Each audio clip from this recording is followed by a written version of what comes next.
in the aftermath of losing tonight? I mean, we fought, and that's the most important thing. We didn't quit. They were up 3-1. We beat them at home. It was an interesting game. I think today was an interesting game. We were playing the really good basketball. We just feels like we could do a little bit different in the end, and just we lost probably focus, probably too much. You wanted to do too much, so I think it feels like the first two games were where they get the lead, and then when we were playing at the home, we kind of figured out, oh yes, we can play and give ourselves a chance, be interesting. But I mean, they executed in the end, and that's why they're a really good team. You know? How much was your hamstring bothering you tonight? Just a weird feeling. I had one hook. I just landed. Actually, I was jumping really weird, and I just felt it a little bit different. So it wasn't something big. Nikola, we all know who you were missing this year from this team. How are you? You never make excuses. You put your head down and go to work. How are you able to do that?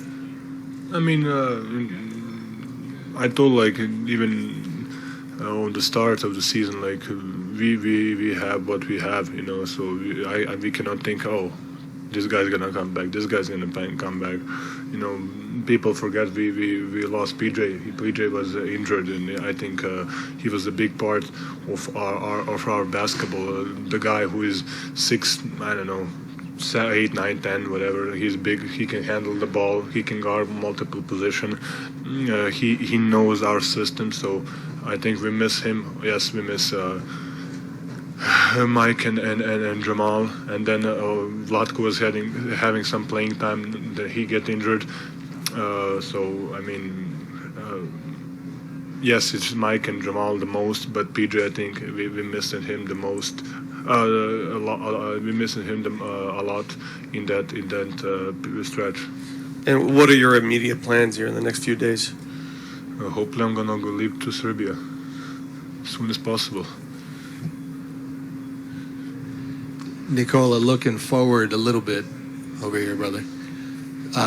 One of your agents a couple months ago had indicated that you would likely be signing a Supermax extension. Is that how you feel? And if that is the case, what would it mean to secure that future with this group? I would like it, of course, but it's not something that I'm deciding.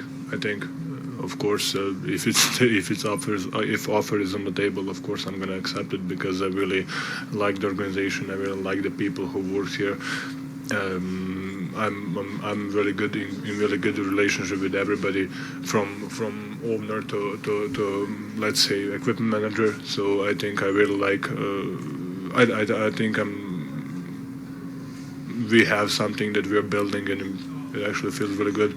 You kind of just answered it, but do you still feel as good about this future? I mean, this year was hard. You had no Jamal, no Michael, but in terms of what this group can do, fully healthy, does it still feel like a championship? We don't know what we can do because we were not healthy. But yes, do we have some talent? Yes, and can we do something? Probably yes. You know, you can see through the league. Teams are making super teams and they're not making any success, let's say it like that. And so I think we have talent, we have players, we have pieces, we have tools, and the only thing is, are we going to work together? You know, so that's the only thing that that's the question. You know, so you cannot know that until you start playing.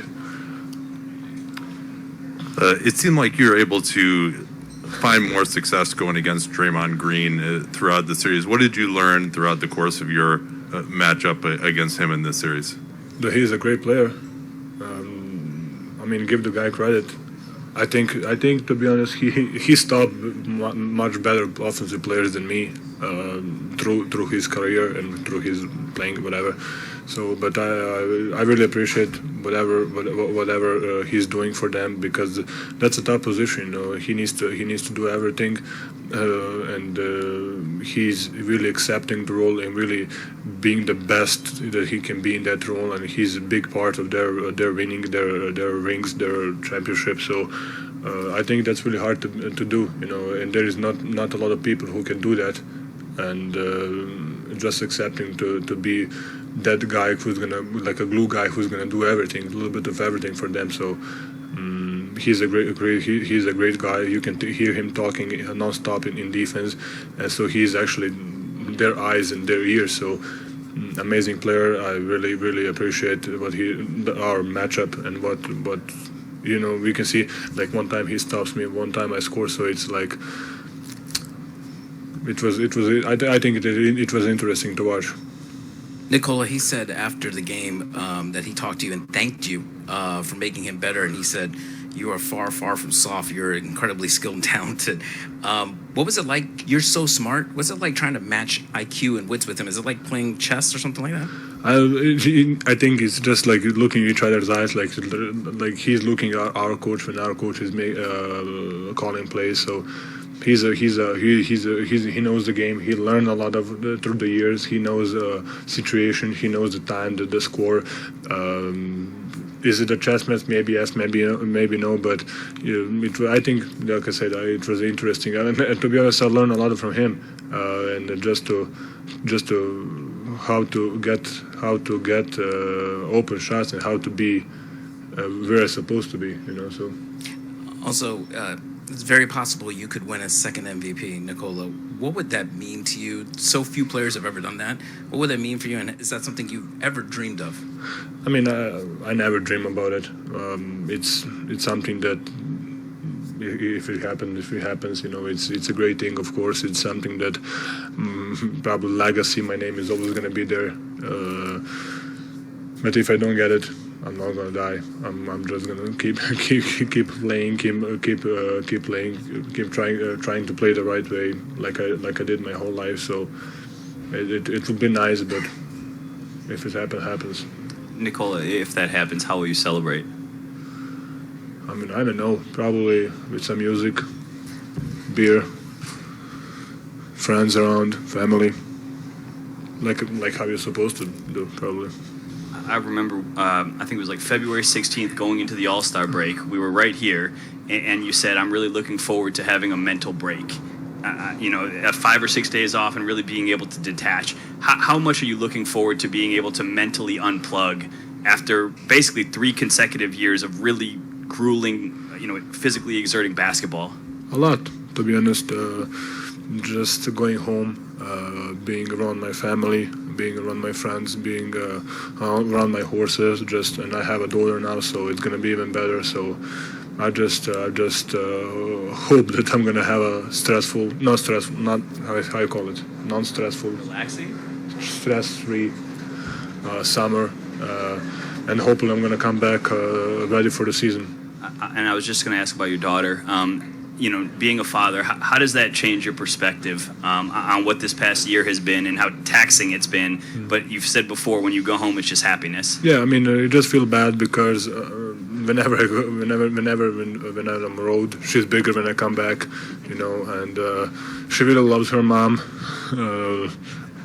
Probably supposed to be like that, and it just me that having the kid just showed me that. That's actually the most important thing. Everything else is just there,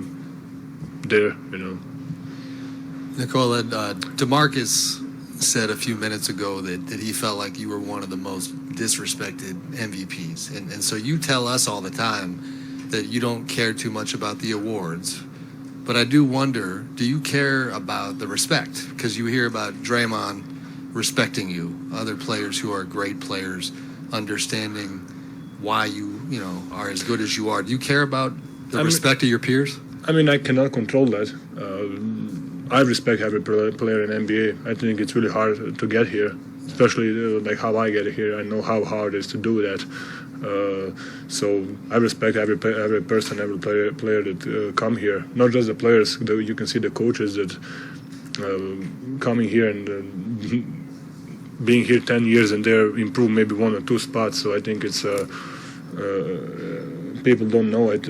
Probably they think we are living the best life, but it's work. It's a daily work that basically like you guys, we are working every day. So same as us. Like I said, I cannot control if someone respects me or not. Of course, I appreciate it, but I cannot control how other people are having feelings or what they're thinking about me. I get that, but does it ever bother you What? when people don't seem to respect your talent? Can't care less, brother. Okay.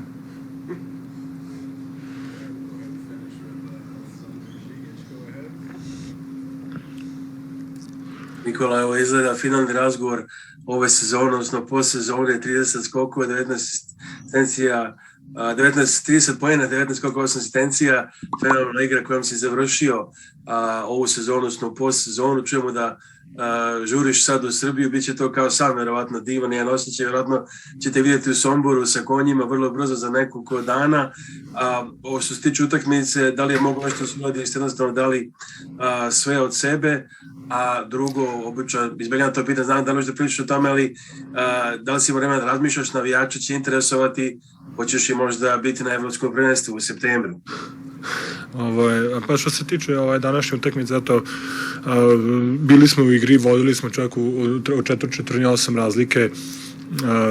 Ja sam napravio par glupih faulova i možda sam uskratio neki moje prisustvo, ali Demarkus je odigrao stvarno sjajnu utakmicu, tako da nije se osjetilo moj izostanak.